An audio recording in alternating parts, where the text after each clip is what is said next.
Good evening. पिछली electrostatic की class में हम लोगों ने इलेक्ट्रिक डायपोल के बारे में पढ़ा था और उसके लिए हमने एक इलेक्ट्रिक फील्ड इंटेंसिटी भी निकाली थी इलेक्ट्रिक डायपोल की एक्सियल लाइन में। आज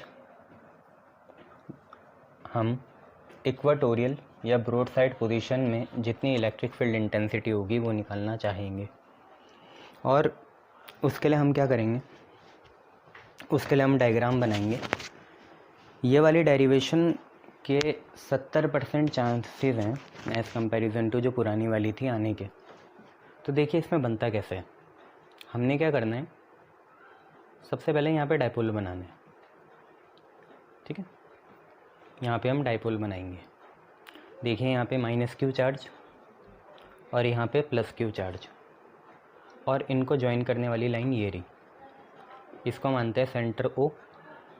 डायपोल की लेंथ होती है 2a। इतनी सी हो जाएगी हम पे फिर लेंथ a और इतनी सी भी हो जाएगी a, ठीक है। अब ये लाइन होती है एक्सियल और एंगुलर बाइसेक्टर से जो जाती है परपेंडिकुलर बाइसेक्टर से, उसे हम बोलते हैं ब्रॉड साइड या इक्वाटोरियल, ठीक है। ये तो मैं बात कर रहा था किस चीज़ की, हम निकालना चाह रहे हैं electric field intensity at equatorial या broad side position of dipole. Equatorial या ब्रॉड साइड पोजीशन है जो डायपोल की, उसमें हम इलेक्ट्रिक फील्ड इंटेंसिटी निकालना चाह रहे हैं। उसके लिए देखिए हमने डायपोल का सिस्टम बनाया है। यहाँ पे -q हमेशा यहाँ पे, +q हमेशा यहाँ पे, दोनों के बीच की distance 2a, length of the dipole बोलते हैं इसे। सेंटर O, इतना डिस्टेंस a, इतना भी डिस्टेंस a, और ये हमारी होती है परपेंडिकुलर बाइसेक्टर जिसे इक्वाटोरियल या ब्रॉड साइड भी कहते हैं, ठीक है। नाउ इसके बाद अगर हम बात करें तो हमने क्या मान लिया, ये बहुत आगे तक जाएगी, यहीं पे कहीं एक P पॉइंट मान लिया। और इस P पॉइंट का आपको भी याद है सेंटर O से डिस्टेंस कितना होता है, हमेशा R होता है, ठीक है। OP पहले भी हमने R लिया था, आज भी R ले रहे हैं, है ना। इस पॉइंट पे P पे हमें इलेक्ट्रिक फील्ड इंटेंसिटी निकालनी है इस डायपोल की वजह से। अब इस डायपोल में दो चार्जेस हैं, एक है -q में और एक है +q में। तो P पे निकलने वाली जो नेट इलेक्ट्रिक फील्ड इंटेंसिटी होगी इक्वाटोरियल वाली, वो दो चार्ज की वजह से होगी, एक होगा -q और दूसरा होगा +q, ठीक है। और आपको पता है इलेक्ट्रिक फील्ड नेगेटिव के पास आती है और पॉजिटिव से दूर जाती है। तो पहले तो आप एक इक्वालेटरल ट्रायंगल टाइप का बना लो यहाँ पे, ठीक है। इक्वालेटरल ट्रायंगल टाइप का यहाँ पे बना लो, ठीक है। ऐसे बना लिया मैंने, ये इक्वालेटरल ट्रायंगल हो गया। इसे थोड़ा और नीटली बना लेते हैं, चलो ये रहा, ठीक है। अब हुआ क्या, मान लो आपने पहले भी -q की वजह से जो इलेक्ट्रिक फील्ड ली थी उसका नाम E1 था, और E1 की डायरेक्शन नीचे की तरफ आएगी, ऐसे नीचे की तरफ। क्यों आएगी नीचे की तरफ, क्योंकि नेगेटिव के पास आती है, नेगेटिव चार्ज के पास आती है इलेक्ट्रिक फील्ड, इसलिए नीचे की तरफ है। और पॉजिटिव से दूर जाएगी, और आपको पता है +q चार्ज के लिए हम E2 मान रहे थे, तो पॉजिटिव से दूर जा रही है, तो यहाँ पे मैंने मान लिया E2, ठीक है। E1 आपका ये रहा नेगेटिव के पास, E2 पॉजिटिव से दूर। अब देखिए हम क्या करते हैं, यहाँ पे दो एंगल मान लेते हैं थीटा, क्योंकि देखो दोनों एक जैसे हैं, एंगल कॉन्ग्रेंट हो सकते हैं ये ट्रायंगल, ये वाला और ये वाला जो यहाँ बच गया, फ्रंट एंड बैक दोनों का एंगल थीटा मान लिया, ठीक है। क्योंकि देखो ये साइड और ये साइड बराबर होगी, आपको भी पता है कॉन्ग्रेंसी, इसे A मान लेंगे और इसे B मान लेंगे।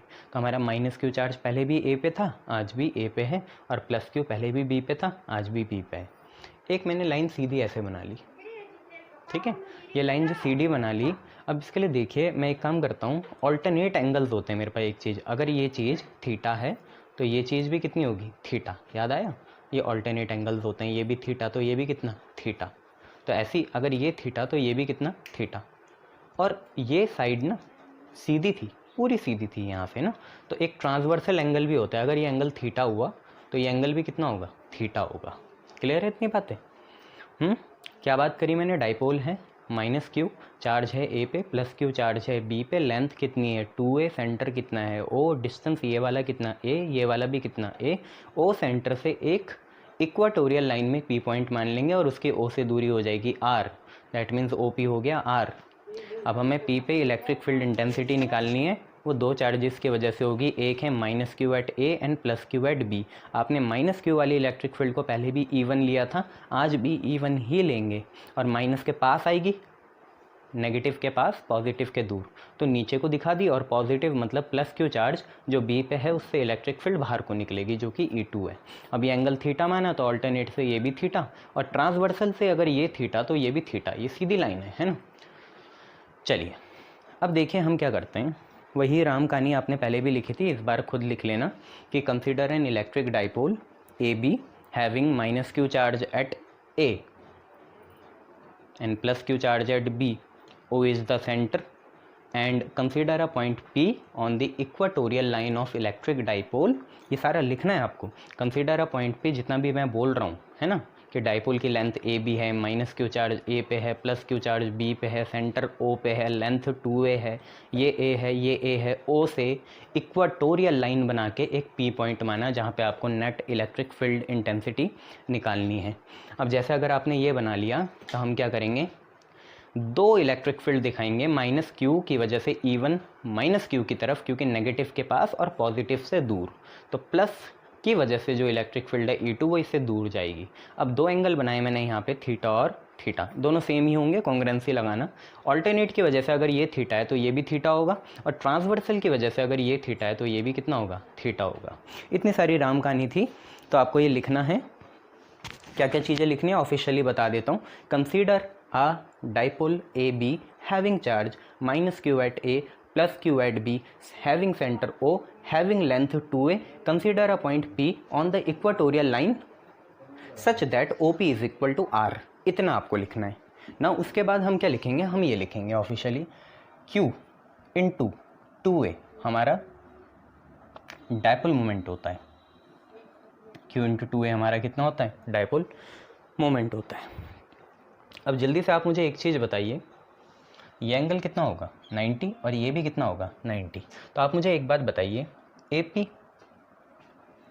कितना है, तो AP आप कैसे बताओगे, ध्यान से देखो, ये A है, ये R है, ये A, ये R, ये A, ये R, तो ये कितना under root A square plus R square, याद है पाइथागोरस थ्योरम। ये बेस हो गया A, परपेंडिकुलर हो गया R, बेस हो गया A, परपेंडिकुलर हो गया R, hypotenuse is under root A square plus R square या R square plus A square. और सेम कंसेप्ट अगर हम लगाएं इस ट्राइंगल के लिए, तो ये A है, ये दोबारा R है, तो ये दोबारा कितना आएगा, under root A square plus R square आ जाएगा। कितना आ जाएगा दोबारा, under root A square plus R square आ जाएगा। क्लियर। नाउ इसके बाद अगर हम देखें, हमें ये पता चल गया कि AP और BP दोनों सेम आ गए, और दोनों कितने के बराबर हैं, under root A square plus R square के बराबर है। इसे हम दूसरा मान लेंगे। ना एक काम करते हैं, let E1 is the electric field intensity at P due to minus Q at A। E1 क्या है, E1 वो इलेक्ट्रिक फील्ड इंटेंसिटी है जो P पे लगेगी, किसकी वजह से लगेगी, जो चार्ज माइनस Q है कहाँ पे, A पे। ठीक है, तो E1 का फॉर्मूला क्या होगा, तो E1 का फॉर्मूला आपको भी पता है 1/4 पाई एप्सिलॉन नॉट। यहाँ चार्ज का साइन नहीं देखते, सिर्फ चार्ज देखेंगे Q। अब आपको देखना है A से P का डिस्टेंस कितना है, तो AP है, उसका आपको स्क्वायर कर देना है, AP का आपको स्क्वायर कर देना है। खोलेंगे तो Q/4 पाई एप्सिलॉन नॉट आप पे आ गया, और AP आप पे ये है, तो रूट का ये under root A square plus R square का आपको क्या करना है, स्क्वायर करना है। स्क्वायर से रूट कैंसिल हो जाएगा। अब आपको डायरेक्शन भी दिखानी है, तो आपका देखो E1 जो है टूवर्ड्स माइनस क्यू की तरफ आ रहा है और P से दूर जा रहा है, पर यहाँ दाओ माइनस क्यू पे चलाओ, क्योंकि कुछ लोगों के लिए P के तरफ आ रहा होगा, और कुछ लोगों के लिए ऐसे भी तो जा सकता है, ऐसे मतलब आया फिर गया, है ना। तो मैं तो यहाँ पे सिर्फ इतना लिखूंगा कि ये जा रहा है टूवर्ड्स माइनस क्यू की तरफ जा रहा है, ठीक है।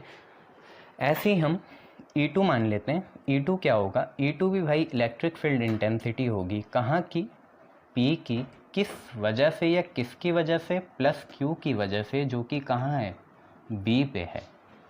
तो E2 क्या है, इलेक्ट्रिक फील्ड इंटेंसिटी है किस पे, P पे, जितनी निकलेगी, किसकी वजह से, प्लस Q की वजह से, प्लस Q कहाँ है, B पे है। तो E2 आपका कितना हो जाएगा, E2 आपका होगा 1/4 पाई एप्सिलॉन नॉट, अगेन कोई साइन नहीं, डिस्टेंस देखो B की P से, मतलब प्लस Q जो B पे है उसकी P से डिस्टेंस कितनी हुई, BP का स्क्वायर हुआ, और BP भी यही है, इसका स्क्वायर करेंगे तो स्क्वायर से रूट कैंसिल होगा, तो मैं सीधा लिख रहा हूँ Q/4 pi epsilon not, Q/4 pi epsilon not A square plus R square, है ना, रूट से स्क्वायर कैंसिल हो गया, और ये अवे फ्रॉम प्लस Q जा रहा है, तो हम लिखेंगे अवे फ्रॉम प्लस Q।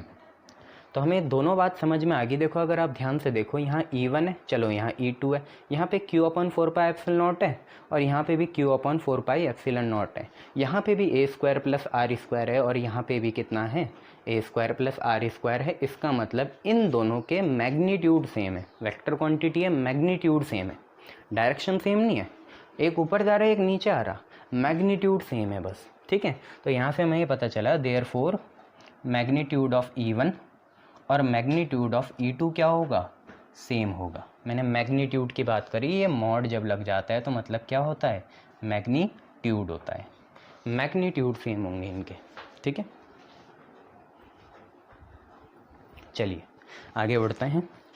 हमें ये समझ में आ गया कि दोनों के मैग्नीट्यूड क्या होने, सेम होने, ये भी याद रखना, Q/2A P होता है, ठीक है।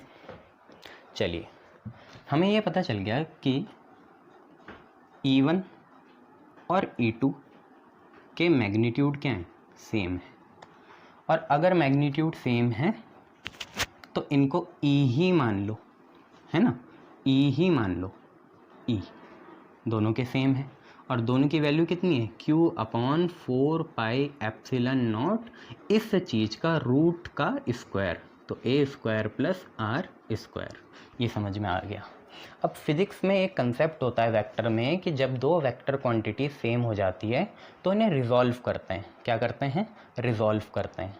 देखिए तो रिजॉल्व कैसे करेंगे हम लोग, रिजॉल्व कैसे करना है आप ध्यान से देखना, ठीक है, बार बार देखना, 2 बार देखना, ध्यान से देखो, ये E2 है ना, ये E2 है, E2 को एंगल की तरफ गिराऊंगा, एंगल की तरफ, एंगल ये है ना थीटा, तो E2 को एंगल की तरफ गिराऊंगा तो कॉस आता है, तो यहाँ पे जो आपका आएगा वो आएगा E2 cos theta, E2 cos theta, ठीक है, समझ में आया। E2 को एंगल की तरफ ले गए तो कितना आएगा, E2 कॉस थीटा, और यहाँ वेक्टर लगाने की ज़रूरत नहीं है, 11th में भी बताया था ये हॉरिजॉन्टल कंपोनेंट होता है, यहाँ वेक्टर नहीं लगेगा, ठीक है। तो आप पे ये आ गया E2 कॉस थीटा, और इस वाली लाइन के जो परपेंडिकुलर लाइन होगी, मतलब ये वाली, ये जो परपेंडिकुलर लाइन है परफेक्ट बनाने स्केल से, ये आपकी होगी E2 साइन थीटा, ये E2 है, ये इसका horizontal component E2 cos theta, और इस लाइन के जो परपेंडिकुलर है वो हो जाएगी E2 साइन थीटा। ऑब्वियसली इसका एरो ऊपर, तो इसका भी ऊपर और इसका भी ऊपर। अब सेम ऐसे करेंगे, देखो E1 है, E1 को एंगल की तरफ ले गए, इस E1 को इस एंगल की तरफ ले गए, इस E1 को इस एंगल की तरफ ले गए, ऐसे। तो अब नई चीज़ भी आएगी, कितनी, आप ध्यान से देखो, E1 के साथ कितना, कॉस थीटा, अगेन वेक्टर मत लगाना, E1 एंगल की तरफ ले गए, एंगल की तरफ, इधर की तरफ, इसको इधर की तरफ, इसको इधर की तरफ, तो कितना जुड़ा, कॉस, और इस लाइन के परपेंडिकुलर ये भी है, पर ये तो यूज़ हो गई, पर सर यहाँ पे जब 2 लिख सकते हैं तो यहाँ पे भी 2 लिख सकते हैं, तो गलत हो जाएगा बच्चों। एरो भी देखो, इस वाले का एरो ऊपर था, इस वाले का एरो ऊपर था, तो एक तो सामने आया और एक ऐसे आया। अब इसका एक एरो नीचे है, देखो जो मेन चीज़ है कल्प्रिट यहाँ पे E1, तो E1 का एक एरो नीचे है, एक सामने, तो एक नीचे आएगा, तो एक चीज़ ये बन गई। ये जो चीज़ है इसको मैं यहाँ लिख रहा हूँ, ये चीज़ है कितनी, ये चीज़ है आपकी E1 sine theta, E1 sine theta. अब कुल मिला के बात इतनी है कि ये जो आप पे P पॉइंट है, दोबारा देखो यहाँ बता रहा हूँ मैं, ये जो P पॉइंट है इसमें एक तो E1 इधर आ रहा है, ये E1 इधर आ रहा है, E2 इधर जा रहा है, ओरिजिनल है ना, ये वेक्टर बनाएंगे इनके ऊपर। अब इन्हें रिजॉल्व नहीं करा, ये E1 है, ये E2 है, इनके बीच में यहाँ पे एक एंगल थीटा और ये भी एंगल कितना थीटा, ये ट्रांसवर्सल ये वर्टिकल। अब देखिए E2 को नीचे गिराया तो हम अभी डिस्कस कर ही चुके हैं, E2 को नीचे गिराएंगे तो आएगा E2 कॉस थीटा, और ये अगर ऊपर है तो ऊपर ही बनेगी परपेंडिकुलर लाइन, इसके लाइन के परपेंडिकुलर, ये हो जाएगी E2 साइन थीटा।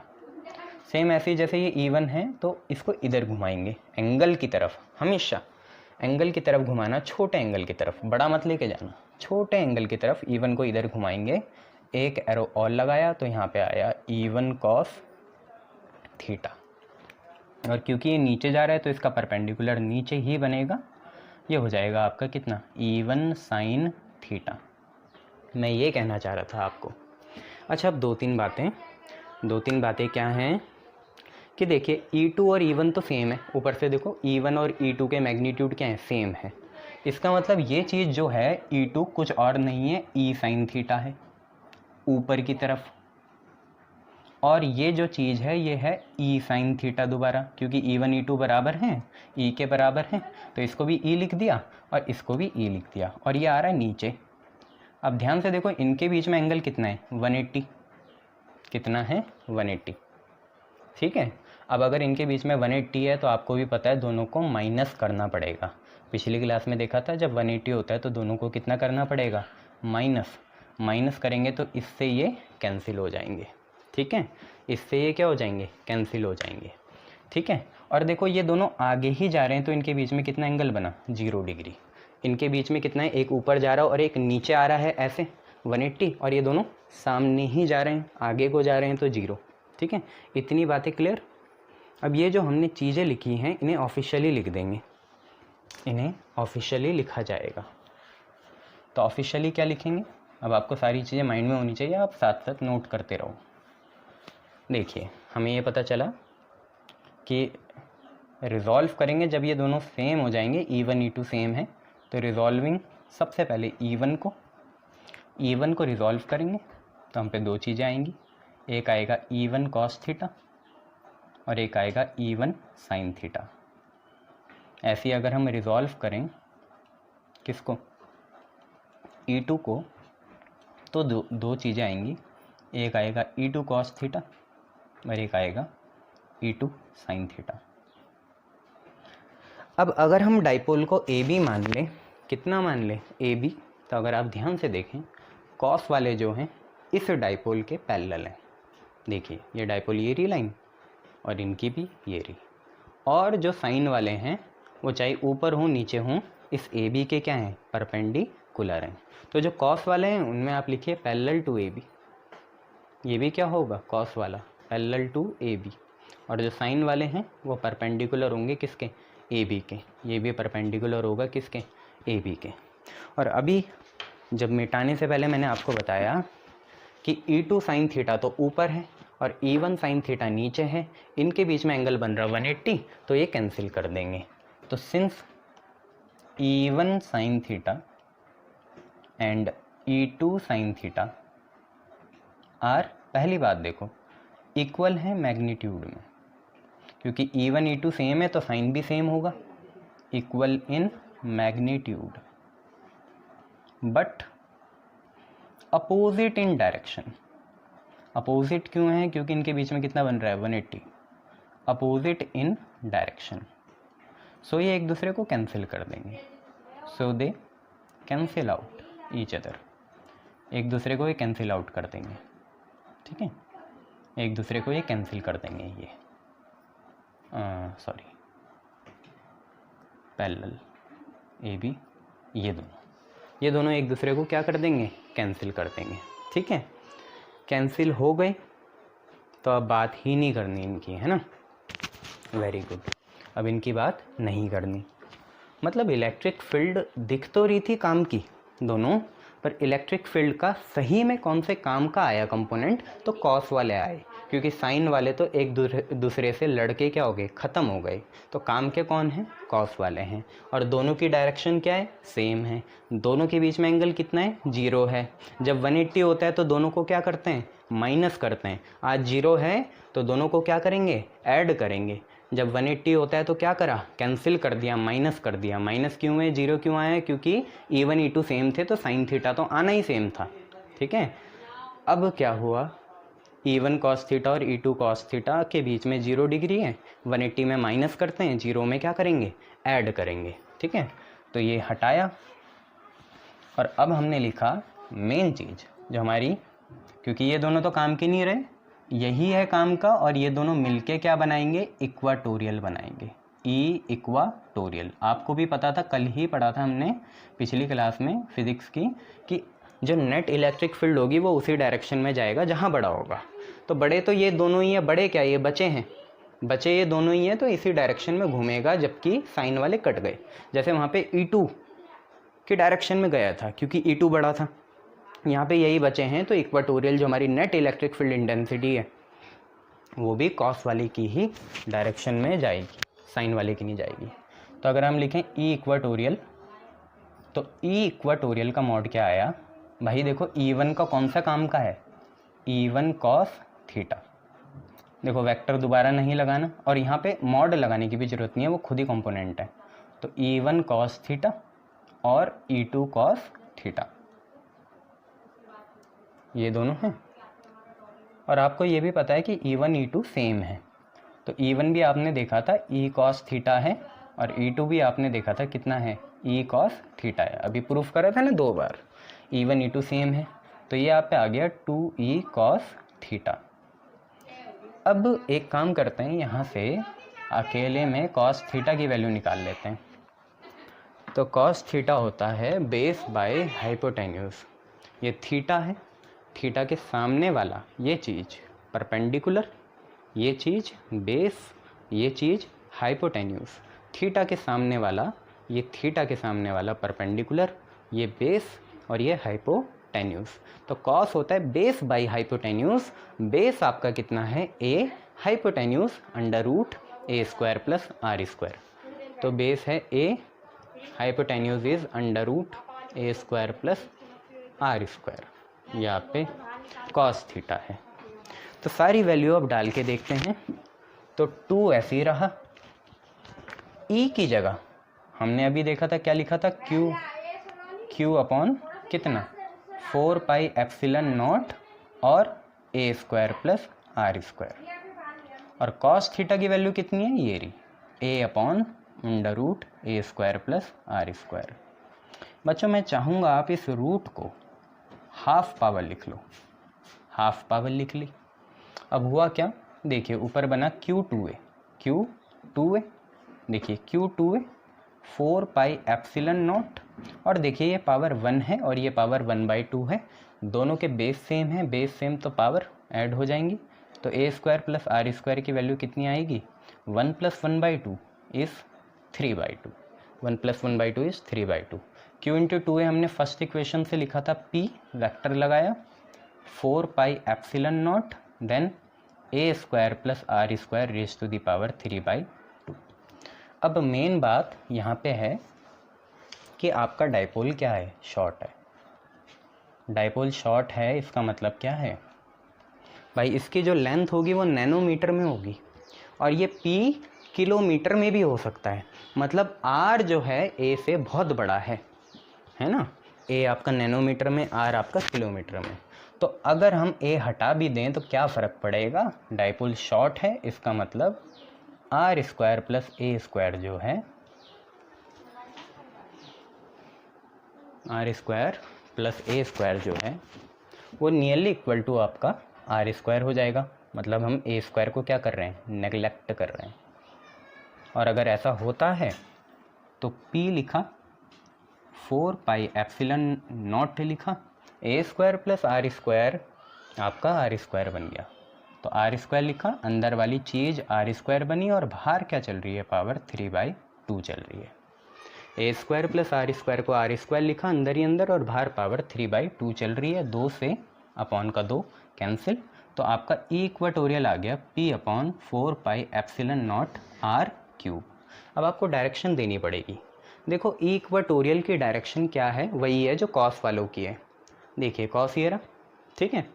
और डाइपोल की अपनी डायरेक्शन नहीं होती। डाइपोल को डायरेक्शन कौन देता है, इसका डाइपोल मोमेंट देता है।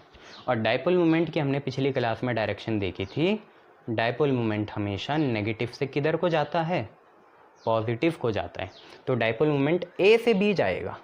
डाइपोल मोमेंट कैसे जा रहा है, ए से बी, नेगेटिव से पॉजिटिव। जबकि हमारी ई इक्वाटोरियल कॉस के जैसे जाएगी। कॉस वाली चीज़ें जा रही हैं इधर, और डाइपोल मोमेंट जाएगा इधर। कॉस वाली चीज़ इधर, और डाइपोल मोमेंट जाएगा -q से +q, मतलब इधर। दोनों के बीच में 180 है। ई इक्वाटोरियल कॉस वालों के साथ इधर, और डाइपोल मोमेंट इधर। तो हम ये लिखेंगे, ये जो ई इक्वाटोरियल है ये एंटी पैरेलल है। पैरेलल मतलब 0, एंटी पैरेलल मतलब 180। Anti parallel to p vector, anti parallel to p vector जो डाइपोल मोमेंट है। यहाँ पे आपकी डेरिवेशन ख़त्म होती हुई, ठीक है।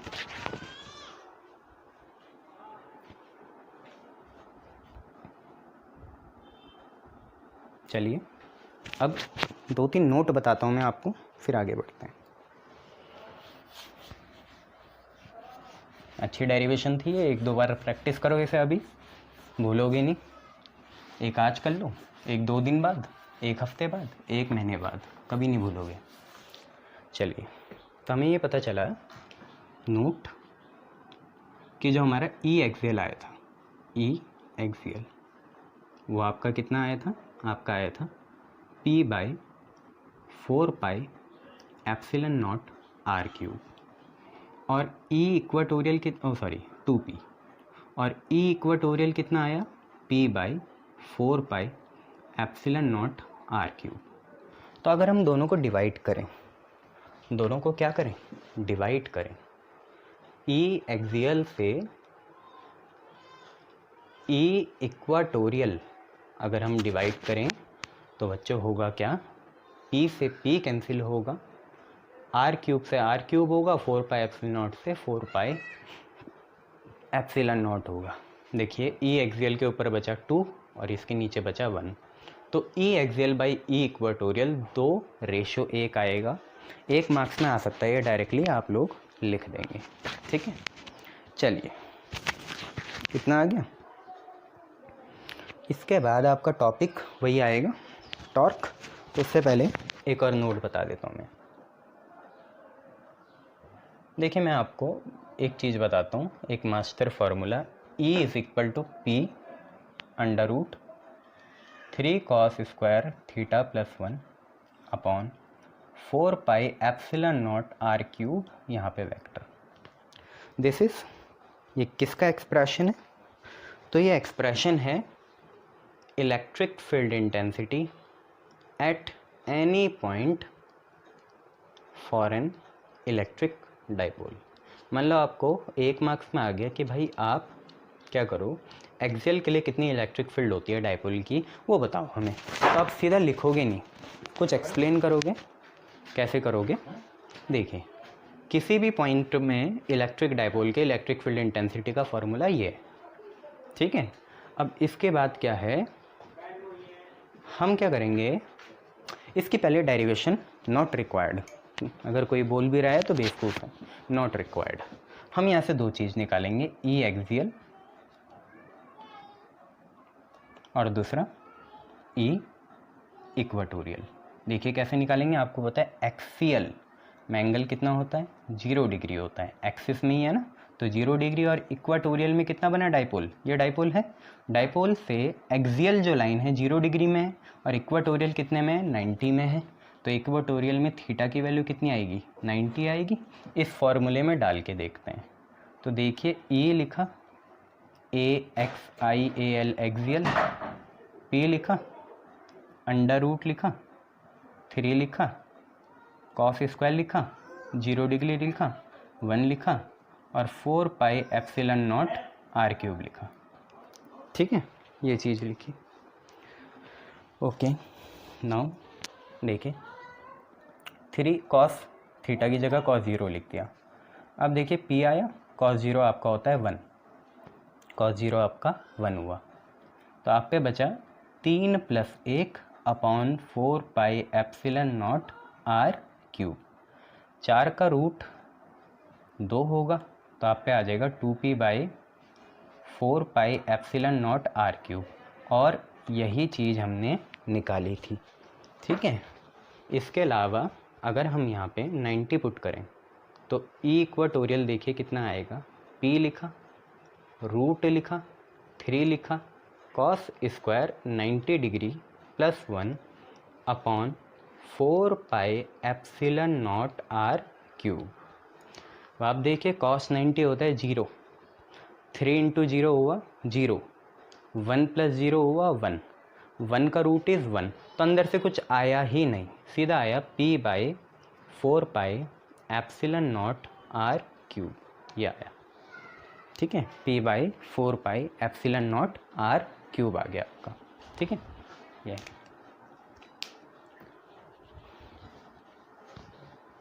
चलिए एक और चीज़ देखिए। अब हम क्या करते हैं, देखिए हमें ये तो पता चल गया कि डाइपोल अपने आप, डाइपोल के चारों तरफ कितनी फील्ड होती है जो वो उसके खुद के चार्जेस बनाते हैं। आपको 2 बातें समझ में आई, एक्सियल में अलग होती है, इक्वाटोरियल में अलग होती है। एक्सियल में 2 टाइम्स होती है इक्वाटोरियल के। अब क्या हो कि डाइपोल को हम खुद ही, जो चार्ज वाला डाइपोल है उसे खुद ही एक एक्सटर्नल इलेक्ट्रिक फील्ड में डालें। तो कंडीशन नंबर 1, इलेक्ट्रिक और एक्सटर्नल फील्ड 2 तरह की हो सकती है, यूनिफॉर्म और नॉन यूनिफॉर्म। यूनिफॉर्म क्या होगी कि जिस इलेक्ट्रिक फील्ड के हर एक पॉइंट में इलेक्ट्रिक फील्ड की मैग्नीट्यूड या वैल्यू क्या है, सेम है, और नॉन यूनिफॉर्म में होगी अलग अलग। तो हम निकालेंगे electric dipole in a uniform electric field. Uniform electric field क्या होगा अगर हम इलेक्ट्रिक डाइपोल को एक यूनिफॉर्म इलेक्ट्रिक फील्ड में रखें। कंडीशन नंबर 1 है ये, uniform number 1, non uniform number 2। अगर इलेक्ट्रिक डाइपोल को हम यूनिफॉर्म इलेक्ट्रिक फील्ड में रखें तो देखते हैं क्या होता है। तो इसका एक और नाम है, देखिए यूनिफॉर्म इलेक्ट्रिक फील्ड में जब भी रखा जाएगा तो टॉर्क लगेगा, किसमें, डाइपोल में। ठीक है, torque is moment of couple of force, है ना, moment of the force is torque. तो इसको करना शुरू करते हैं, कैसे होगी चलिए। तो हम क्या करते हैं, यहाँ पे सबसे पहले ऐसे डॉटेड से ऐसे इलेक्ट्रिक फील्ड बना लेते हैं। ये हमारी प्लस से माइनस गई इलेक्ट्रिक फील्ड की डायरेक्शन ऊपर को है, पॉजिटिव से नेगेटिव। ठीक है, ओके। देन ये हमने डाइपोल डाला इंक्लाइंड ऐसे करके, है ना, ये माइनस क्यू चार्ज, ये प्लस क्यू चार्ज, क्लियर। चलिए थोड़ा बाहर बनाते हैं, प्लस क्यू चार्ज यहाँ पे, ठीक है, और माइनस क्यू चार्ज यहाँ पे। आपको ये पता है इसकी लेंथ कितनी है, 2a है, सेंटर O है, क्लियर, 2a सेंटर O। अब एक इमेजिनरी यहाँ पे एक ट्राइंगल सा बना लो। मान लो कि इस डाइपोल ने यहाँ पे इस इलेक्ट्रिक फील्ड के साथ थीटा एंगल बनाया। ये है हम पे इलेक्ट्रिक फील्ड, डाइपोल ऐसे आया, इलेक्ट्रिक फील्ड ये रही, डाइपोल ऐसे आया, ये एंगल जो है थीटा है। ये इलेक्ट्रिक फील्ड डाइपोल ऐसे आया, ये एंगल कितना है, थीटा है। अगर ये एंगल थीटा होगा तो अल्टरनेटली ये भी कितना हो जाएगा, थीटा हो जाएगा। क्लियर इतनी बात है, वो थीटा हो जाएगा। अब चलिए एक काम करते हैं, अगर आपको पता है कि इतनी चीज़ें हो रही हैं तो देखिए वही पुरानी बात, ये 2a है, थीटा एंगल ये है, तो 2a को जब हम ऐसे ले जाएंगे, ये है हम पे इलेक्ट्रिक फील्ड, ये 2a है, ठीक है, ये 2a है, ये इलेक्ट्रिक फील्ड है ऐसे, है ना, और ये एंगल हम पे थीटा है, तो ये अंदर वाला जो एंगल है ये वाला, ये भी थीटा होगा, और हमें इलेक्ट्रिक फील्ड को ऐसे ले जाना है, मतलब हमने डाइपोल को ऐसे ले जाना है। तो 2a ये है, थीटा एंगल ये है, ऐसे ले जाएंगे तो ये वाली चीज़ कितनी आएगी, 2a cos थीटा ये आएगी। क्लियर है इतना? थीटा ये रहा ना, तो ऐसे ले जाएंगे तो 2a cos थीटा, और इस वाली लाइन के परपेंडिकुलर ये लाइन है तो ये आपके हो जाएगी कितनी, 2a sin थीटा। ये चीज़ वो 2a cos थीटा और ये 2a sin थीटा। चलिए अब देखिए होगा क्या, ये जो आपका डाइपोल है, ये जो डाइपोल है जिसमें यहाँ पे -q चार्ज है, यहाँ पे +q चार्ज है, और अल्टीमेटली ये एंगल कितना है, थीटा है। ऑल्टरनेटली ये एंगल थीटा है, ये वाली चीज़ आपकी 2a sin थीटा है, ये वाली चीज़ आपकी 2a cos थीटा है। इसके बाद होगा क्या, देखिए जब भी हम, आप ये तो समझिए, जब भी हम मान लो किसी इलेक्ट्रिक फील्ड में किसी चार्ज को एंटर कराते हैं तो उस पर क्या लगता है, फोर्स लगता है। ये डाइपोल भी दो चार्जेस का सिस्टम है, और जब भी कोई चार्ज किसी इलेक्ट्रिक फील्ड में एंटर करेगा एक्सटर्नल, तो उस पर क्या लगेगा, फोर्स लगेगा। मतलब इस चार्ज पे भी कुछ फोर्स लगेगा इस इलेक्ट्रिक फील्ड की वजह से, और इस चार्ज पे भी कोई फोर्स लगेगा इलेक्ट्रिक फील्ड की वजह से। कहाँ से पता चलेगा वो, तो हमने पिछली क्लास से पिछली क्लास में पढ़ा था कि इलेक्ट्रिक फील्ड होता है force upon charge. Electric field is force upon charge. तो फोर्स की वैल्यू क्या हुई, फोर्स की वैल्यू हुई क्यू ई। चलिए तो एक काम करते हैं, एक फोर्स तो नीचे बनाया, ये रहा, इस फोर्स को हम बोल देते हैं F1, और इस F1 की वैल्यू कितनी है, -QE है, क्योंकि ये नीचे लगा। और एक फोर्स ये रहा जो होगा F2, और इसे बोल लेंगे हम +QE। तो एक -QE और एक +QE, ठीक है, ये चीज़ है। बच्चों एक और बात अगर मैं आपसे पूछूं तो आपको ये पता होना चाहिए कि लेंथ कितनी है डाइपोल की, इफ़ेक्टिव लेंथ, ये नहीं कि लेंथ आप 2a बोल लो, इफ़ेक्टिव लेंथ। चलो लेंथ ऑफ द डाइपोल से बढ़िया मैं आपको ये बताता हूँ कि arm of couple of force, जो हमारा फोर्स है उसका जो जोड़ा है कपल, उसकी आर्म कितनी है। तो आर्म हमेशा साइन वाली लोगे, क्योंकि टॉर्क एक वेक्टर क्वांटिटी है। दो तरह के हम पे प्रोडक्ट होते हैं वेक्टर में, स्केलर और वेक्टर। स्केलर में कॉस आता है, वेक्टर में साइन आता है। तो दिमाग आपका घूम जाना चाहिए कि भाई हम टॉर्क निकालने वाले हैं, टॉर्क हमारी वेक्टर क्वांटिटी है, तो कहीं ना कहीं हमें साइन ही लेना पड़ेगा, क्योंकि साइन ही वेक्टर प्रोडक्ट होता है। तो आर्म ऑफ द कपल आप खुद भी देखें, यहाँ से लेकर यहाँ तक होगी आर्म, यहाँ से शुरू हुई यहाँ पे, ठीक है।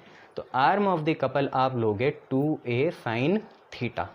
अब ज़रा आप समझिए, अब ज़रा आप ये चीज़ समझिए, इतनी सारी मैंने बातें कर दी।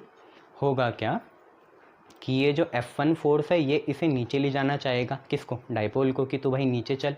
और F2 फोर्स जो है ये इसे कहाँ ले जाना चाहेगा, ऊपर ले जाना चाहेगा, ठीक है।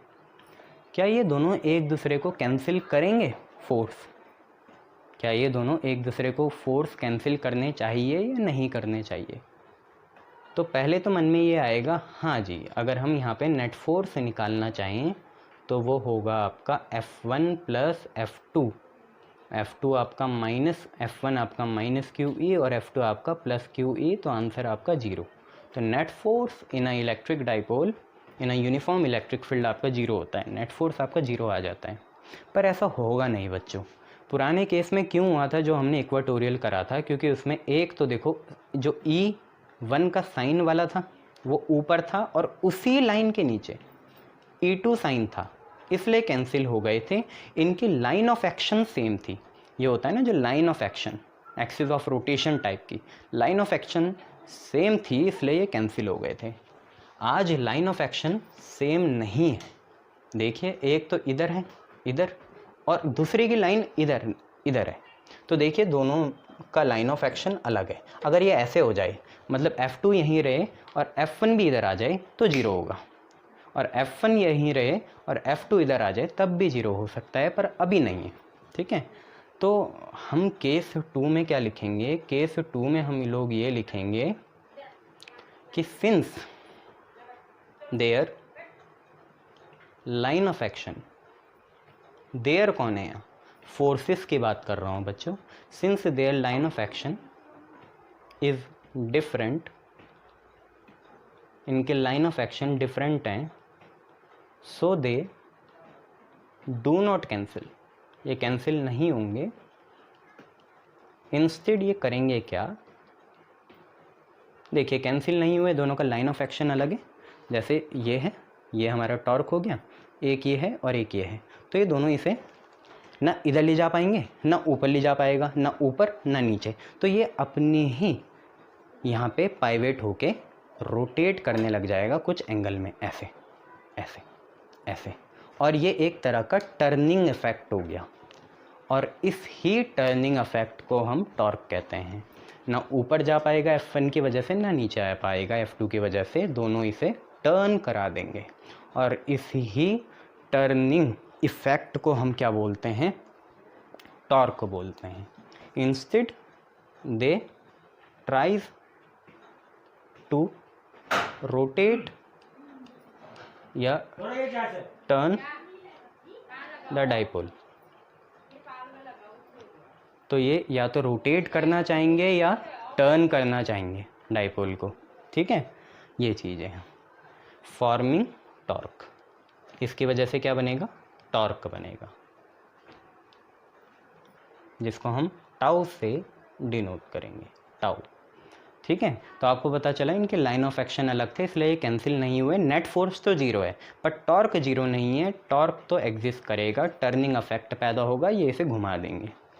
अब मेन बात क्या है, रोटेट कैसे करेगा, क्लॉकवाइज या एंटी क्लॉकवाइज, तो हम पे दो तरीके हैं, हर चीज़ ये चाहती है, हर सिस्टम चाहता है कि कम से कम एफर्ट में हो जाए, तो देखिए ऐसा है, एक तरीका ये है कि इसे ऐसे घुमाएं, ऑब्ट्यूज, बड़ा एंगल में, है ना, ये पूरा थीटा ना घुमा के 360 माइनस थीटा घुमा दे, ऐसे 360 माइनस थीटा घुमा दे ऐसे, इसमें एफर्ट बहुत लगेगा, और ये कौन सी डायरेक्शन है, क्लॉकवाइज है, क्लॉकवाइज में बहुत एफर्ट लग रहा है, क्लॉकवाइज जो है आपका वो 360 माइनस थीटा है, और इसमें एफर्ट जो है वो बहुत ज़्यादा लग रहा है। तो सबसे बढ़िया डाइपोल क्या चाहेगा कि कम से कम एफर्ट में हो जाए, और कम से कम एफर्ट में कैसे हो सकता है कि ऐसे घूम के ना जाए, सीधा ऐसे हो जाए, सीधा ऐसे, सीधा ऐसे, सीधा ऐसे, ठीक है, सीधा ऐसे, मतलब थीटा एंगल हो जाए, और ये जो डायरेक्शन होती है जो सीधा ऐसे है, ये क्लॉकवाइज नहीं होके एंटी क्लॉकवाइज होती है, तो सीधा एंटी क्लॉकवाइज जाएगा। तो रोटेट कैसे करेगा, एंटी क्लॉकवाइज करेगा। बस ये सारी बातें आपने कर ली। टॉर्क का फॉर्मूला लिखो, टॉर्क क्या होता है, कोई सा भी फोर्स लो, कोई सा भी फोर्स, और arm of the couple, arm of couple, force into arm of couple, force कोई सा भी लो, साइन से मैटर नहीं करेगा, तो फोर्स ले लिया कोई सा भी, QE, दोनों ही QE है, और आर्म ऑफ द कपल है आपकी 2A sine theta, 2A sine theta, ये बच्चों, इसमें हम Q इंटू 2A को तो साथ में रख लेते हैं, ठीक है, आप कंफ्यूज मत हो ना, मैं कुछ नहीं रख रहा इनके बीच में, अभी मैं कुछ नहीं बना रहा हूँ, ये ऐसी हैं आपस में, है ना, क्योंकि डॉट क्रॉस आ सकता है ना, इसलिए तो मैंने ऐसे लिखा, Q 2A साइन साथ में लिखा, E अलग लिखा, और साइन थीटा अलग लिखा। बच्चों Q इंटू 2A डाइपोल के लिए डाइपोल मोमेंट होता है, जिसे हम P लिखते हैं, तो P लिखा, E लिखा, और साइन थीटा लिखा, ये आपकी टॉर्क की वैल्यू आई। टॉर्क की वैल्यू क्या है, P है, E है, साइन थीटा है। EP साइन थीटा लिखोगे तो बच्चों गलत हो जाएगा, वेक्टर प्रोडक्ट में मैटर करता है कि ऑर्डर क्या है। तो फाइनली आपकी बात ये आई कि जो आपका टॉर्क था वो आपका आया P आगे, E पीछे, साइन थीटा, P हमेशा आगे, और साइन हटेगा तो क्रॉस आता है, अगर यहाँ कॉस होता, कॉस हटता तो डॉट आता, साइन हटेगा तो क्रॉस आएगा, तो torque is equal to P cross E, torque is equal to P cross E, torque is equal to P cross E, ठीक है, P और E, P आप दिखा भी सकते हो, इधर को जाएगा ऐसे, ठीक। ठीक है। ई आपकी ऊपर है, ई ऊपर पी इधर, ई ऊपर पी इधर, ई ऊपर पी इधर, ठीक है। Torque is equal to P cross E आ गया। अब अच्छे स्टूडेंट के जैसे हमें डायरेक्शन नोटेशन भी दिखानी पड़ेगी, तो कैसे है देखो, डायरेक्शन नोटेशन क्या है यहाँ पे दिखाओगे। तो आपको मैंने बताया ई ऊपर जा रहा, ई ऊपर जा रहा, डाइपोल मोमेंट ऐसे, ई ऊपर डाइपोल मोमेंट ऐसे, ई ऊपर डाइपोल मोमेंट ऐसे, और इन दोनों के बीच में एंगल कितना है, थीटा है। देखो ई ऊपर डाइपोल मोमेंट ऐसे, इनके बीच में एंगल कितना है, थीटा है। कितना है, थीटा। थीटा ये ना बच्चों, ई ऊपर डाइपोल मोमेंट ऐसे, ये ई है ना, ये डाइपोल मोमेंट है थीटा। तो ई ऊपर और डाइपोल मोमेंट ऐसे, पी ऐसे, और इनके बीच में एंगल कितना, थीटा। तो टॉर्क की कुछ ऐसी डायरेक्शन होगी कि इन दोनों के ही परपेंडिकुलर हो, क्योंकि क्रॉस मतलब होता है perpendicular to both. Cross product मतलब जो क्रॉस प्रोडक्ट किसी चीज़ का है वो परपेंडिकुलर होगा दोनों के। तो देखो ये शीट में तो हम बना नहीं पाएंगे, तो हम कुछ ऐसा दिखा देंगे। तो टॉर्क की डायरेक्शन ये होगी, ये हमारी टॉर्क की डायरेक्शन हो जाएगी। लिख भी सकते हो आप, टॉर्क की डायरेक्शन क्या होगी, यहाँ पे लिख देते हैं, perpendicular to both E and P. E और पी के दोनों के क्या होगी, परपेंडिकुलर होगी, ठीक है। ये चीज़ें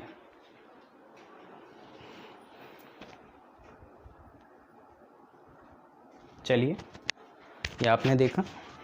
अब देखिए होता क्या है, आपको ये समझ में आ गया कि जब भी यूनिफॉर्म इलेक्ट्रिक फील्ड होगी तो टॉर्क नॉट इक्वल टू 0 होगा और नेट फोर्स कितना होगा, 0 होगा, ठीक है। तो आपको ये पता चला कि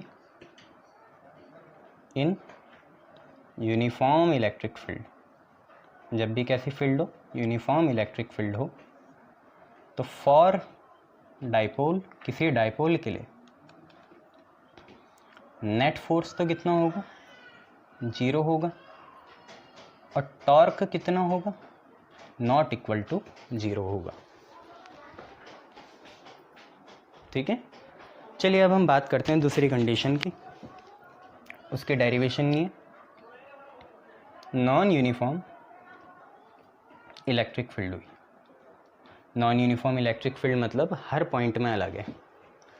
तो जैसे यहाँ पे हमने डाइपोल बनाया -q से +q, और ये वो इलेक्ट्रिक फील्ड है नॉन यूनिफॉर्म, तो हर पॉइंट में अलग होगी। तो यहाँ पे हम मान लेते हैं E1 है, इस पॉइंट के लिए कितनी है, E1 1 के लिए है ना, इस पॉइंट में E2 है। तो यहाँ पे जो फोर्स लगेगा है ना, जो F1 होगा वो क्या होगा, Q इंटू E1 होगा, है ना, और जो F2 होगा वो कितना होगा, Q इंटू E2 होगा। नॉन यूनिफॉर्म मतलब हर पॉइंट में इलेक्ट्रिक फील्ड क्या होना, अलग होना। तो आपको भी दिख रहा है जो नेट फोर्स है वो अब 0 नहीं होगा। 0 कब होता है, जब इलेक्ट्रिक फील्ड क्या हो, सेम हो। और यहाँ टॉर्क 0 होगा, क्योंकि टॉर्क क्यों 0 हो रहा है, टॉर्क की मेन कंडीशन क्या है कि फोर्स जो होने चाहिए इक्वल एंड अपोजिट होने चाहिए। जैसे ऊपर अभी था, दोनों फोर्स QE थे, एक ऊपर और एक नीचे था, जबकि यहाँ क्या है, एक ऊपर एक नीचे तो है पर दोनों फोर्स सेम नहीं है। तो टॉर्क एग्जिस्ट नहीं करेगा, आर्म नहीं बन पाएगी, मोमेंट नहीं बन पाएगा, नेट फोर्स तो 0 नहीं होगा, टॉर्क 0 होगा। जबकि यहाँ क्या उल्टा है, फोर्स नेट 0 है, टॉर्क 0 नहीं है। टॉर्क की मेन कंडीशन यही है कि फोर्स आपके इक्वल एंड अपोजिट होने चाहिए। ये चलिए इतना हो गया।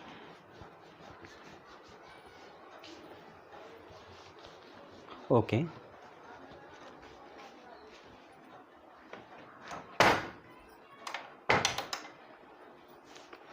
अच्छा, अब हम बात करते हैं कि देखिए कि इलेक्ट्रिक फील्ड का तो कोई भरोसा नहीं है, वो डाइपोल को कभी भी डिस्प्लेस कर सकता है। नौबत आई तो अगर क्लॉकवाइज नहीं हो पा रहा तो एंटी क्लॉकवाइज कर देगा, ज़्यादा एफर्ट लगा देगा, और एंटी क्लॉकवाइज नहीं हो पा रहा तो क्लॉकवाइज कर देगा। इलेक्ट्रिक फील्ड हमेशा यही चाहेगी कि वो मेरे कंट्रोल में रहे डाइपोल, ठीक है, ऐसे घूमे ना, अपनी मर्जी ना चलाए। तो डाइपोल को बचने के लिए कुछ शील्ड बनानी पड़ेगी, कुछ शील्ड पैदा करनी पड़ेगी, एक तरह का रेजिस्टेंस पैदा करना पड़ेगा कि जब भी इलेक्ट्रिक फील्ड अपने रंग दिखाए तो वो उसे अपोज करने की हिम्मत रखे, अपोज करने की उस पर कुछ टेंडेंसी एनर्जी हो। ठीक है, उसी एनर्जी की बात करेंगे कि जब भी इलेक्ट्रिक फील्ड रंग दिखाए तो डाइपोल पे कुछ एनर्जी होनी चाहिए। तो हम बात करेंगे वो एनर्जी कौन सी हो सकती है। तो भाई ऐसी एनर्जी लेनी पड़ेगी जो स्टोर हो पाए, स्टोर होके रख पाएँ और यूज़ तभी करें कि जब क्या हो, जब इलेक्ट्रिक फील्ड अपना रंग दिखाए। तो काइनेटिक तो हो नहीं सकती, काइनेटिक तो मोशन में होती है, वो हमेशा मोशन में ही रहेगी और गायब हो जाती है। तो पोटेंशियल एनर्जी की बात करेंगे तो potential energy of electric dipole, potential energy store कर सकते हैं तो इसलिए ज़रूरी है। तो potential energy of electric dipole की बात करते हैं। ठीक है, होगा क्या, देखिए इसे हम U से डिनोट करेंगे। एनर्जी की स्केलर क्वांटिटी होती है और ये क्या है, it is the energy required by dipole, it is the energy required by dipole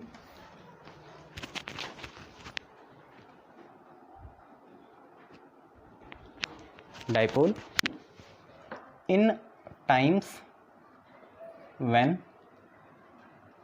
torque is in action, है ना, या work against dipole.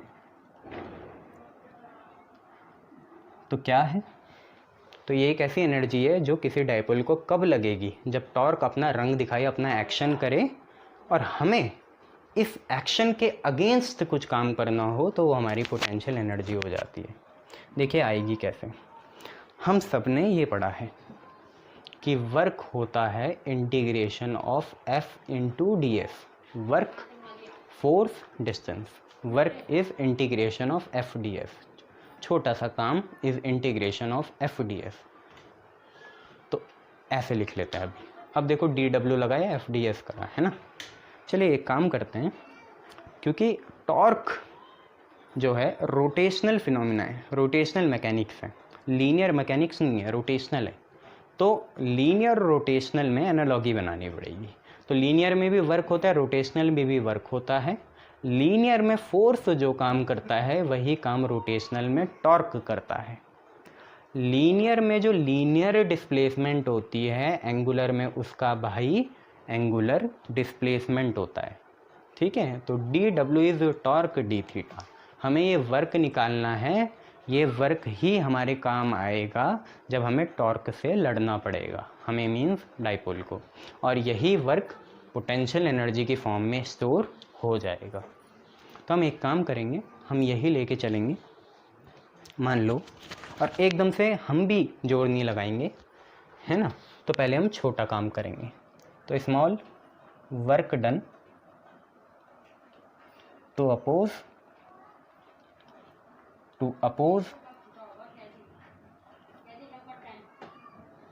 torque which tries to displace dipole by छोटा सा एंगुलर डिस्प्लेसमेंट डी थीटा। हमें एक छोटा सा काम करना है, हमें मतलब डाइपोल को, ताकि हम टॉर्क को अपोज कर पाएँ। टॉर्क की टेंडेंसी क्या है, वो डाइपोल को डी थीटा डिस्प्लेस करना चाह रहा है, थीटा से थोड़ा सा डी थीटा, इतना डिस्प्लेस करना चाह रहा है। तो हमें कुछ नहीं करना, हमने अभी देखा DW होता है कितना, टॉर्क डी थीटा, यही हमें काम करना पड़ेगा टॉर्क के अगेंस्ट। और टॉर्क की वैल्यू हमने अभी पढ़ी पिछली टॉपिक में, PE sine theta D theta होता है। देखिए पोटेंशियल एनर्जी भी यूनिफॉर्म इलेक्ट्रिक फील्ड में लगेगी जैसे टॉर्क लगता है।